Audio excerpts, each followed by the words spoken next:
Hello good morning students. Today हम लोगों ने जो बात करेंगे वो है मैथमेटिकल रीजनिंग एंड एप्टीट्यूड। जो हमारा पिछला जो वीडियोस है उसमें से हम लोग यूनिट 1 और यूनिट 2 और यूनिट 3 को डिस्कस कर चुके हैं। यूनिट 4 भी हो चुका है, कम्युनिकेशंस क्या करना है, उस कम्युनिकेशंस में किस तरह से हम लोग पेपर को हैंडल करना है पेपर 1 के लिए। जैसे हम लोगों ने वादा किया था, हम लोग अभी सीरीज़ को डिस्कस करते चल रहे हैं। जो बीच में थोड़ा सा हम लोग को गैप था जो वीडियो बनाने में। यदि आप लोग हमारा चैनल के लिए नया हैं तो please subscribe my channel and हम लोग आगे देखेंगे कि किस तरह से जो हमारा क्लास चलेगा, किस तरह से हम लोग आगे का भी डिस्कस करते चले जाएंगे। और इस वीडियो में हम लोग ये भी बताएंगे कि किस तरह से हम लोग पेपर 1 का तैयारी करेंगे। तो सबसे पहले तो हम लोग देखेंगे इस यूनिट 5 में क्या चीज़ें आती है, यूनिट 5 में क्या चीज़ें जनरली पूछा जाता है। सबसे इम्पॉर्टेंट है, यहाँ पे आप देख सकते हो। तो यहाँ पे आप देखेंगे कि आपको पता लगेगा कि किस तरह से क्वेश्चन उन्होंने टाइटल कैसे दिया, मैथमेटिकल रीजनिंग एंड एप्टीट्यूड है।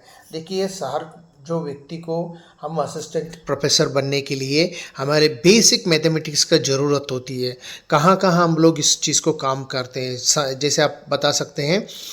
जैसे हमारा डेली लाइफ में हम लोगों को मिनिमम कैलकुलेशंस का ज़रूरत होती है। असिस्टेंट प्रोफेसर होने के बाद मिनिमम को परसेंटेज कैलकुलेशंस करना आना चाहिए, नंबर्स काउंटिंग आना चाहिए, और बेसिक जैसे एवरेज निकलना हो और परसेंटेज निकलना हो, या अपने जो बोडोमस रूल्स होती है उसका बेसिक कैलकुलेशंस और लॉजिकल रीजनिंग भी हमको आना चाहिए। तो ये एकदम बेसिक रहते हैं जो हम लोग हाई स्कूल या मिडिल स्कूल में जो पढ़ते हैं, बेसिक कैलकुलेशन किए होते हैं, उसी के बेस में जो है क्वेश्चंस होते हैं। लेकिन हर कोई मैथ्स में ठीक नहीं होते हैं। जो इसका कारण अलग अलग होता है कि मैथ्स में जो वीक होते हैं उसमें थोड़ा सा प्रॉब्लम हो सकती है। लेकिन आप लोग अगर ठीक से सही से आपने ये किया तो पहले तो हम लोग देख सकते हैं कि टाइप्स ऑफ रीजनिंग को समझना है।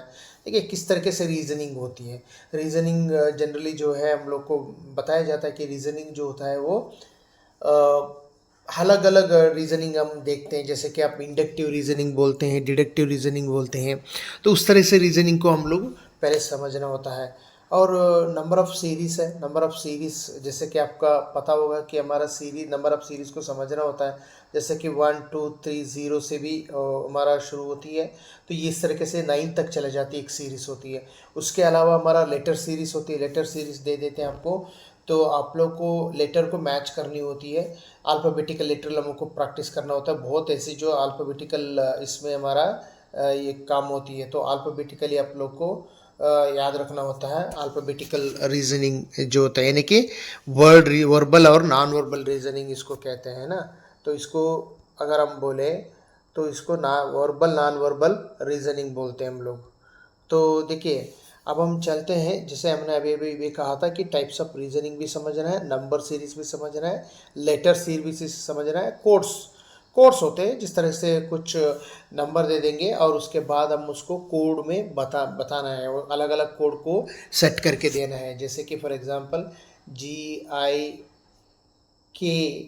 और इसको दे दिया उन्होंने 1 2 3, फिर और एक नंबर दे दिया, उसको अपने कैलकुलेशन करके बताना है कि अगर ये MNS कैसे होगा, क्या होगा, ऐसे आपको दे देंगे। तो इसीलिए आप लोगों को प्रैक्टिस करने की ज़रूरत होती है। प्रैक्टिस करके अपने जितना प्रैक्टिस करोगे उतना ही आपका स्कोर बेहतर होगा। तो इसीलिए आप लोगों को मैंने ये बताया कि सबसे कोड्स डिकोडिंग का एक काम होती है इसमें, ठीक है। और उसके अलावा हम देखें तीसरी इसमें अगर हम बात करें जैसे कि मैथमेटिकल एप्टीट्यूड में अपने मैंने कहा था कि फ्रैक्शंस को पता करना होता है, टाइम एंड डिस्टेंस को पता करना होता है। तो टाइम एंड डिस्टेंस में ज़्यादा वो एक आध दो क्वेश्चंस उसमें आती है। रेशियो पता करनी होती है, प्रोपोर्शंस पता करनी होती है, एंड परसेंटेज पता करनी होती है, प्रॉफिट एंड लॉस, और ये सारी चीज़ें आपको होता है। ये बेसिक आपका मैथ्स में जो है हम लोगों को पता करना होता है। और एक चीज़ है कि इंटरेस्ट एंड डिस्काउंटिंग भी आपको देखने के लिए आप यहाँ पे देख सकते हैं। तो थोड़ा सा आप लोग को इस बात को ध्यान रखना होता है। तो अब देखिए इसमें एवरेजेस भी है। तो ये जो एकदम अगर आपको जो मैथमेटिकल बैकग्राउंड नहीं है तो आपको एक ही दिन में नहीं आएगा, इसको ज़्यादा ये करना पड़ेगा। कहने के मतलब ये है कि अगर 5 क्वेश्चन फ्रॉम मैथमेटिकल बैकग्राउंड से 5 क्वेश्चन फ्रॉम लॉजिकल रीजनिंग से यदि आ रहा है तो आप लोगों को समझ में आना चाहिए कि कम से कम इसमें मैक्सिमम आप मार्क्स ले लें। मान लीजिए आउट ऑफ 10 में आपको 6 to 7 मार्क्स यदि आ गए तो भी ठीक है, तो 5 to 6 मार्क्स भी आ गए तो एवरेज आप प्रैक्टिस करने से आप कर सकते हैं। तो ये चीज़ था, तो मुझे बताना था आप लोगों को। ये चीज़ आपने ध्यान से अगर प्रैक्टिस कर ले तो डेली लाइफ में आपने अगर मान के चलिएगा कि इवन आपने डेली बेसिस में 5 क्वेश्चंस भी अगर आपने प्रैक्टिस कर लिया, आप समझ सकते हैं, I am just talking about 5 to 10 questions आप डेली बेसिस में प्रैक्टिस कर लिया तो ये बहुत ही इंपॉर्टेंट होगा। 5 to 10 क्वेश्चंस अगर आपने डेली बेसिस में प्रैक्टिस कर लोगे तो आपका क्या होगा, आपका क्वेश्चन ऑफ पेपर होता है वो एकदम बढ़िया चले जाएगा। तो ये चीज़ें आपको बताना था मुझे। आप लोगों को जो भी पसंद आया आप देख लीजिएगा किस तरह से आपका काम इसमें हो जाएगा। तो ये सारी चीज़ें मैंने आपको बताया कि अगर हम इसमें इस वीडियो में हम लोग एक एक क्वेश्चंस करके भी आपको समझा देंगे। लॉजिकल मेंटल एबिलिटी रीजनिंग का हम लोग छोटा छोटा बेसिक क्वेश्चन हम समझा देंगे आपको किस तरीके से हम लोग इसको कर सकते हैं। और इससे रिलेटेड आपने दिन भी हमारा वीडियो देख रहे हैं तो आपका मोटिवेट रहेंगे। आप देखिए हर दिन के बेस में क्वेश्चंस कैसे चलेगा, उस चीज़ को आप समझ के चले जाइएगा। तो हमारा डेली लाइफ में जो ये एक तरीके से इंटीग्रल पार्ट है, तो आप ऐसे ही प्रैक्टिस करते रहेंगे तभी आप पेपर 1 में अच्छा स्कोर कर पाएंगे, नहीं तो बहुत मुश्किल होगा। तो अच्छे स्कोर करने के लिए आपको पेपर 1 में आपको क्या करना होगा, आपको हमेशा ऐसा ही एफर्ट डालना पड़ेगा जो अपना बेसिक स्किल्स को बढ़ाने के लिए। आपको डरना नहीं है कि कैसे कैसे इन्होंने किया है, लेकिन प्रैक्टिस करने से आपका ये सारे चीज़ें सॉल्यूशंस मिल सकती है।